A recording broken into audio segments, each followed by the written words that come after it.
This classic episode of the Electric Playground is brought to you by PMP Games, your source for everything video games. Support the partners that support Electric Playground. Remember, this episode first aired in 2000.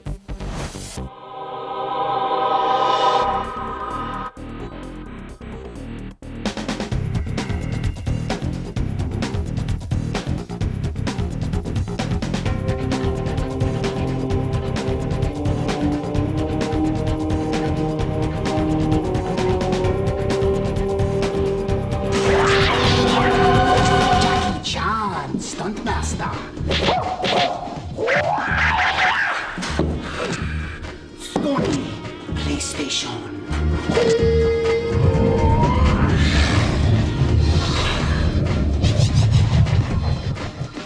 I am here at Radical, and we are talking about Jacki Chan, Stuntmaster, for the PlayStation. It's got all Jacki Chan's crazy moves and everything. I was going to ask you about that. Like the Jacki Chan movies, I mean, he always uses like, you know, things in the environment to like beat up people. That's right. Can you do that in the He doesn't game? use like regular nunchucks and everything like all the other martial arts guys. Fish, I hear there's A large frozen tuna. a big frozen tuna, that's important. coat rack. There is actually a coat like rack in this. the game? Yeah, this Really? exact kind of thing. Yeah. What the? Oh my God! Bandage! That works, yeah, that works pretty good. So what are some of the environments in the game? Well, we have 5 locations, each with 3 levels. We also have a secret level. A secret level. Yeah. How do you get the secret level? You'll just have to play the game and collect a lot of dragon icons. Gotcha. What the? Nice work. All right. Let me ask you this. The motion capture. Did Jacki Chan actually do the motion capture? Oh yeah, he was really into it. We had all kinds of different setups for different situations. He did a bunch of different fighting moves, as well as stunts. We had him on top of a platform with a bunch of people shaking it. He's pretending he's on top of a moving truck, Oh, really? like he is later in the game, jumping out of the way of an explosion. His bodyguards were there. No way. Did his bodyguard do motion capture? Yeah, they were doing all kinds of fighting moves and everything. Really? No. I understand he also did some voice stuff. Absolutely. He did a ton of different voice samples, reacting to getting hit, insulting different enemies. You want a piece of me? I'm going to beat you up when your friends watch.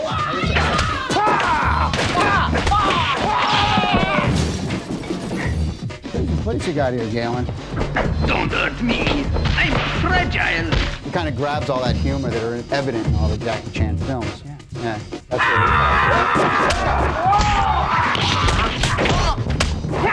what Wait a second.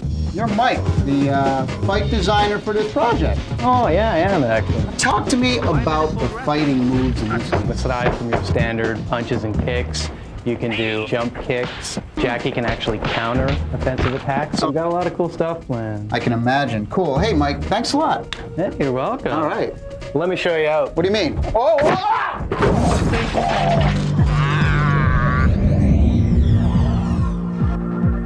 I'm here with the amazing Gina Lee Nolin. I love that. And thank you. What a nice introduction. I made it up myself. You got a new whole deal here. I do. Sheena. Yes. Tell us quick. Quick. Well, she's a jungle queen. She is the woman. She has all these amazing powers. She can morph into animals when there's trouble to be had in the jungle. Now I'm thinking this is the perfect show to do a video game on. I mean, they did a Xena game, which sold really good. It's perfect. Sheena, It's a video absolutely game. perfect. You know? I mean, you can't. Oh, it's definitely. I mean, this show has more opportunities as far as games like ninja kicks and all these amazing things. Yeah, what kind of No, kicks? I can't do that in the sequin sure. pants. No. You know, I Not have the pants. same pants, and thank God I didn't wear them because I'd be so embarrassed right now. So make a video game of Sheena because That's you right. will not regret it. Exactly. The holidays. You know, you'll find your favorite games in the weirdest places. Hi, I'm Lee from PMP Games, and today I'm going to be ranking the 3 Sega Genesis games given to me as gifts by my dear old grandma.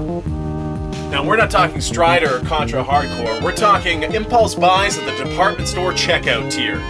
Starting at the bottom, Pac-Man 2: The New Adventures. This is an on-rails adventure game where you play as God with a slingshot, trying to persuade Pac-Man into doing menial tasks around town.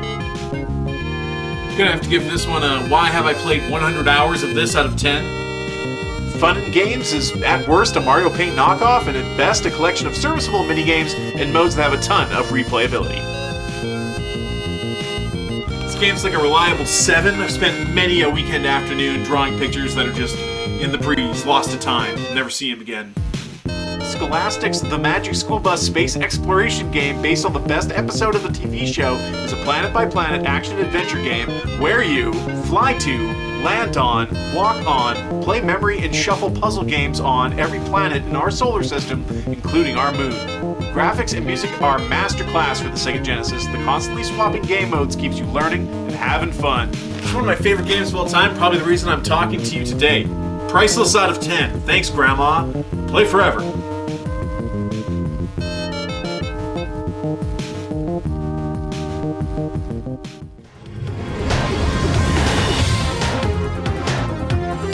I got worms.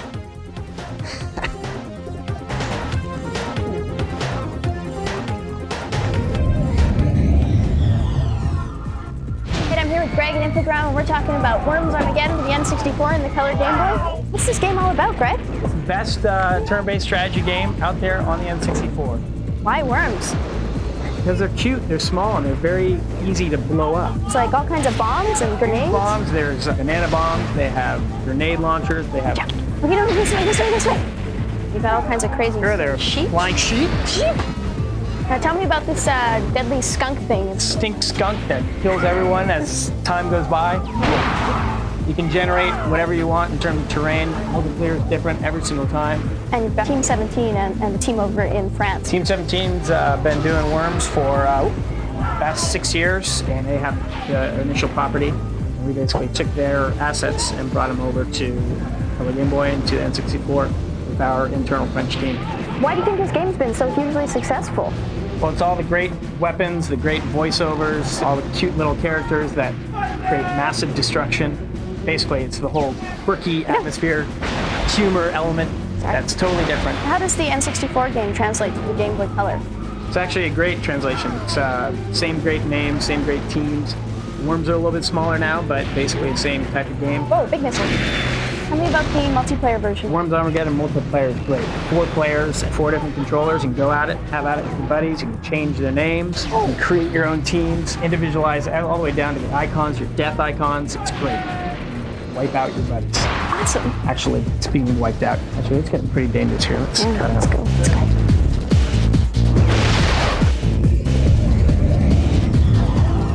It's Victor Lucas for Electric Playground. I'm standing with Chris Early, who's the VP of MPlayer. How you doing? Good. Good to see you. Thanks for coming. Thanks for having us down. You bet. This is a pretty cool space you got here. Yeah, it's new for us. We did it at the beginning of this year, went a little wild with it. Well, tell me a little bit about MPlayer. Well, we formed about 5 years ago. A guy known in the game industry, Brian Moriarty. He and a couple other guys got together with the idea of making a game service where people could meet up and play online. Cool. We launched with Quake and Command and Conquer and Warcraft. We thought we were all going to be rich at the beginning. We were charging $20 a month for people to come on and play. But by the time February of the next year rolled around, we realized that the real key for the players was going to be free. Sure. So we went to an advertising supported model. And since then, we've rocketed from 25,000 members to 7.5 million. Really what we've become good at is making communities around the game. And there's a whole bunch of technology built into our client that lets you have fun playing with other people. Right. But it's the players that make it fun to play. And having enough of them around and of enough varying abilities that you can play with and against is what makes it a great time. We cover the game side of things, so I'm kind of curious to find out how the Hear Me technology that you guys are developing is improving gameplay experience. Well, the best example I can give for that is you play games in your office? Yes. And are you quiet when you play games? No. That's why. Okay. Okay, because if you're able to turn around and taunt or talk to anybody else you're playing a game with, either before the game or after the game, that makes it so much a better experience. And now you don't have to have a whole bank of speakerphones all lined up. Exactly, right. It really cuts down on your phone bill. So that's what really makes it a blast for people. So when you can say, okay, all right, let's go around the corner now, or I got you after all, and you're not as good as you think. You need this for games like Rainbow Six and SWAT 3 and stuff like that, don't you? Yeah. You need to be able to communicate. It really changes the dynamic of the play. You can talk to each other, both in the game or while you're arranging the game. You can text chat, you can message people back and forth, you can set up game times, a whole bunch of fun stuff. So it's all community-based? Yeah. It's all communicating with people as you're playing the games? Yeah. The way we try to structure it is there's something there for the skilled player, and there's something there for everybody who just wants to participate as well. Well, how many games do you guys have on MPlayer? Now there's over 130 different games. That's not bad. Yeah, from all walks, from the action games, you know, to the strategy games, role-playing games, and even classic games, card games, checkers, things like that. Those are hugely popular, aren't they? They are. Yeah. They are. The real interesting thing is when you end up with somebody who finds out about us from the classic game, and Thelma from Iowa, you know, is in there with gonna mess you up. Somebody's name who's, you know, primarily a Quake player, but they're taking a break and playing spades. That's Why cool. do you have such a mean name? At one level, you know, playing a solitaire game, playing a single player game, you know, it can all be fun. Yeah. But now I can talk to you. Now I can, you know, I can interact with you while we're doing it. That's right. There's no trash talking in solitaire. Well, who hears it? Yeah. Unless you have split personality. Right. Thank you very much, Chris. Thank you. Real pleasure to talk with you today. Bet. Thanks for all the info. Check out MPlayer.com. If you love Crazy Taxi in the arcade, then you're gonna love Crazy Taxi on the Dreamcast. And that's all I gotta say about that one. Taxi!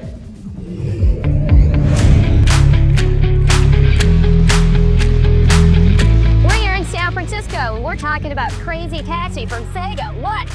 It's our first passenger. Hey, number. Hey, I wanted to ask you a few questions about Crazy Taxi. Hey, first, where are you headed? Oh, Mitchell Brothers and Quick. People out there who don't know, aren't familiar with the Crazy War. Watch it there. What's it all about, Heather? Well, you play one of 4 crazy taxi drivers, much like our fine cab drivers here today. And you drive around San Francisco, you pick up weird and wacky passengers like Mr. Tallarico over here. And you drive them to San Francisco landmarks, and it's crazy because you can pick up people underwater, you can pick up people on top of buildings, and then you can jump off whenever you're going over the fine San Francisco hills. You can catch air and you get some extra points for that because the passengers enjoy going on the crazy ride. And that's basically what you do. You try and earn money and tips by driving as crazy and quickly as possible. Wow, you're a great driver! I told you so. What games did they do previous to this one? AM3 did this game, and they did Glass Bronx. Is there going to be a Crazy Taxi 2, do you think, or? That's all highly confidential information. Okay, so tell us. I can't tell you. But I bet that our fine cab driver knows. Yes, it is confidential. That's it! You better pick someone up! All right, thanks a lot. All right. Signal doesn't get back and step on it! That looks terrible.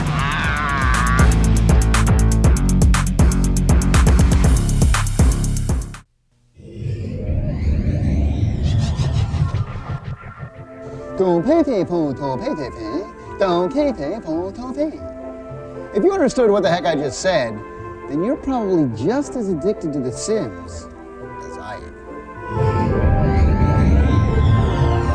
am. Very excited to be here today with Will Wright, the creator of The Sims and also Sim City. My first question for you is,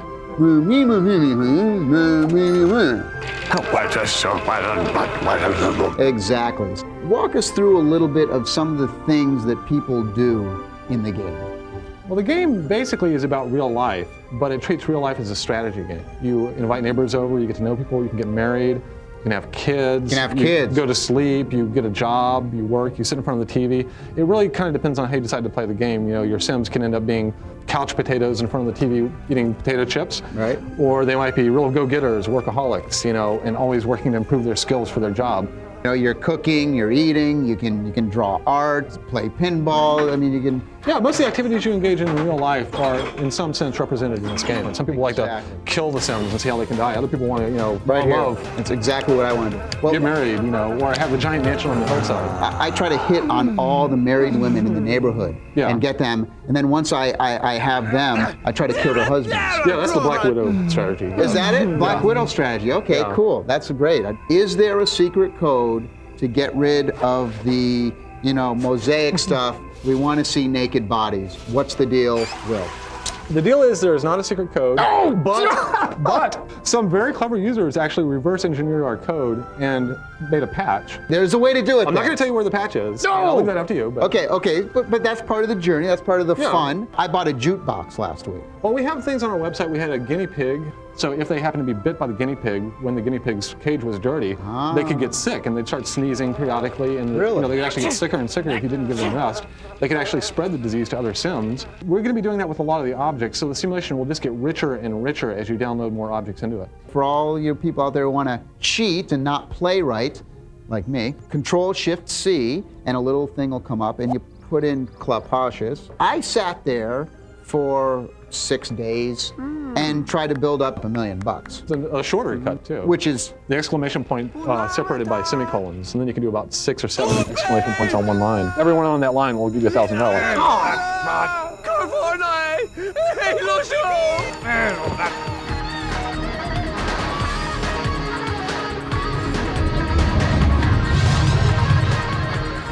Every year, the games industry's programmers, designers, artists, producers, musicians, they all get together to listen, learn, teach, discuss, and share information and techniques with each other that will further the industry as a whole. There's also lots of new technology shown, and of course, all the new game systems. We really want to make games mass market. If we really, really want to make the games that are up in our heads, then we need untold power. I mean, we need power that, you know, is going to blow everybody away. Do you think the market can support 4 different platforms? No, not really. No. As long as there's still room though for like Game Boy and stuff, but for the big end stuff, no, it's time for the shakeout. Am I excited about Xbox? Well, yes, because I'm totally one of these fickle people that loves great hardware, right? So I want the best, coolest thing, and right now that's looking like it's going to be Xbox. Dolphin, I'm worried because all I'm seeing so far at this show is little rubber dolphins. We're hard at work with the Dolphin system, and it's going to be ready to launch at the time that we've indicated. We have hundreds of millions, billions of people that watch television. It's about getting games to the point of interest where those billions of people say, I want to interact with these experiences too. What makes Xbox the best console on the market? It's the easiest console to develop for that there's ever been. And you can move 300 million polygons a second. You end up having so many polygons, you actually have more polygons than pixels. Okay. So you start to get confused about whether you want to talk about pixels or polygons. Microsoft's big push is, you know what? You already know how to make games on the PC, then you know how to make games on Xbox. For the publishers, that means games are going to be cheaper for them to make, and maybe, who knows, might be cheaper for people to buy them. What do you think of the Xbox and PlayStation 2 competition? Oh, I love it. I love it. And the more competition, the better. I got to watch Bill this morning. I have my, can I show this on camera? My ball? Sure. My X ball. You look at like even the PlayStation 2, even the Xbox, visual leaps are not going to happen anymore. Right. I believe that the future is network. It's not just like, oh, there's a multiplayer version of this game, but it's built into the core of the game. PlayStation 2's not going to have any trouble selling tons and tons of units, but I'm unsure about their internet strategy. I'm really interested to see how they do it.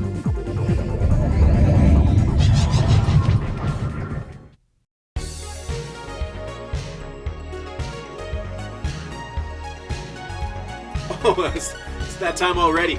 Let's try a new segment. Let's call it Video Game Places?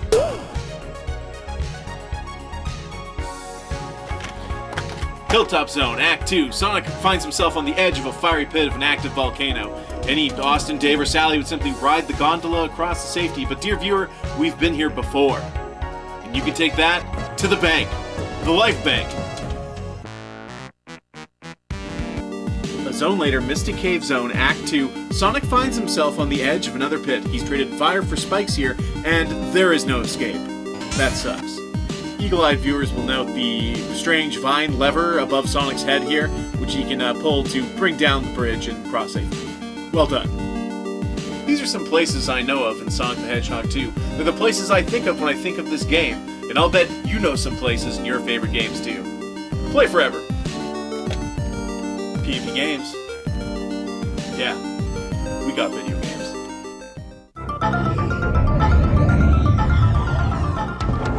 hey, check this out. We got Tony Hawk Pro Skater on the Game Boys. You got half pipe mode, you got tournament mode, and you got one player versus computer mode. Now, if you're thinking that this is going to be just like the PlayStation version or N64 version, think again. It's kind of like an overhead view, and you go around collecting the tapes, and you can collect money, and you do jumps off of ramps and grind off of certain sidewalks. It's got a lot of different areas you can go to in the city, in a park.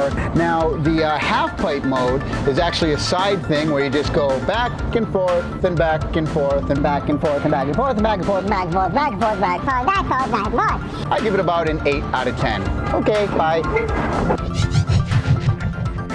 What do you think about Dead or Alive 2? Dead or Alive 2, a 3D fighting game. Probably one of the best looking 3D fighting games on any system. I don't like the character design as much as the people in Tekken or Soul Blade or Virtua Fighter. Amazing animation. That's the thing about this game is they represent the styles pretty good. If you really learn the controls, you're going to be able to do all kinds of really cool evasives and counters. It's all about counters. This game has, I think, the most counters moves in any fighting game. So you can get jacked up against the walls and you can like totally kick somebody's butt against the wall. You can knock people off of high ledges and then jump down and start beating on them again after that. It's so cool. It has all the standard fighting game things now. All the new fighting games, they have survival mode and team mode and tag battle. The characters move pretty good. I don't think they move as good as Tekken. For me, for some reason, the motion in Tekken and the way they move is like perfect. This is very, very good and better than most fighters. I would give this game an 8.5 out of 10, and I definitely recommend fighting game fans to check it out.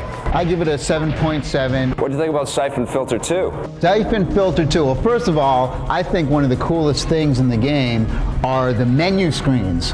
Awesome. It's got to have the coolest menu screens in the world. You see the guys running by. I love the spy stuff, so it was just a very easy game to get into and get addicted to. They got some really great cinematics and storyline. The acting, but it's a lot better than most video games. Big time. And you know what? This game is what the James Bond game should have been like on the PlayStation. Guys are parachuting down. You can shoot a guy and he'll come falling down dead. That to me is fun. There could be like snipers up on the hill, and if you go around and flank them, the guys will be like, oh no, he's coming around, he's flanking us on the side, and they'll get up and move. They're not just going to sit there and get popped in the head. They're vicious too. The AI in the game is really tough. I'll tell you what, it is a very, very, very difficult game. Once you get the targeting down, the game just opens up. It's hard to target somebody when you're moving though, when you're constantly in John Woo mode. There's an auto target, so you can just press that right one button and you've got Gabe just automatically pointing at all the baddies. It's a great sequel. So what do you give it a scale? I give it a 9 out of 10. I love this game. Yeah, I'd play it for months and months. I give it definitely buy it. Okay, I give it an 8.6. Pokemon Stadium for the Nintendo 64. I know you've been waiting forever for this game to come out. I tried to have an open mind, you know, Pokemon is everywhere, Pokemon's crazy, Pokemon this, Pokemon that, I got Pokemon underwear. I could not get into this game. It is awful. I can't understand why people like Pokemon. I'm sorry. I know, don't write me hate letters, Pokemon's this, Pokemon's that. I don't care. Look, I went into it with an open mind. Pokemon Stadium is basically a role-playing game, but they've taken all the story out of it. So all you've got is turn-based fighting, and it's so boring. I mean, it is literally, it puts you to sleep within 10 minutes of putting the cartridge into the machine. Now, technically, it's very impressive. Yes, the Pokemon characters, they look pretty cool in 3D. They're all nicely rendered. If you have kids and you're looking to buy them a Pokemon game for the N64, this is the one to get. But if you're talking to me and you're asking me, hey, Tommy, you know, I don't know anything about this Pokemon stuff. Should I go out and get this game? Hell no! They also have like a mini game section, which is sort of like Mario Party, except the games are really easy and not very imaginative at all. There's even a game in there called Snore War. Snore War? Yes, and I thought that was pretty funny because I think that's what they should have subtitled this game. I mean, how do you score a game like this? I don't know. Let me ask you, what would you give it? It's a mediocre Nintendo title. It's 5 out of 10. You know? 5 out of 10. I'm going to give it a 5 also. What did you think of The Sims? So far this year, this is my favorite game of all. Yeah. My whole life as a video game player, I've always dreamed about a game where you can actually go in, make people control their personalities, and just start messing with everybody in the whole world. This is the game for me. I think it's incredible that you can download all kinds of new skins off the internet. Yep. You can Spider-Man. Yeah, you can be superheroes. You can be Spider-Man. You basically go through your day. You just live life. Yeah, you just live. It's a virtual existence. You can literally start from the ground up, and I mean, you know, build walls and wallpaper and put toilets and plumbing in, and I mean, you totally just box somebody in a room and just watch them die. That's always fun. I mean, you make the game yourself. You make the game. You're the game designer in this thing, and the gameplay evolves from the way that you interact with the pieces that are in there. One of the interesting choices that they made is they have all kinds of career paths that you can take, and you can find a career in the military. You can be a superhero. Everybody out there has to check this game out. I'd give it a 10 out of 10. Way to go, Maxis. Excellent game. I give it a 9.8 on this. I would have liked to have seen more career paths to take. I think they could have done that. So those are our 4 games this week. Hey Vic, I want to check out what happens when you do this. Watch this. All right.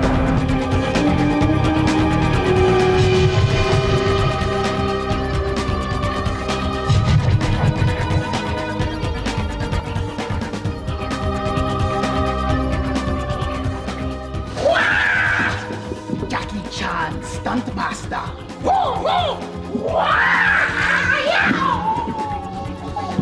Financial assistance for Electric Playground is provided by MPlayer.com, Earth's free multiplayer gaming service. Sony Computer Entertainment, makers of Siphon Filter 2. And Computech Media, publishers of Insight Video Gaming, Insight PC Gaming, and Insight.com.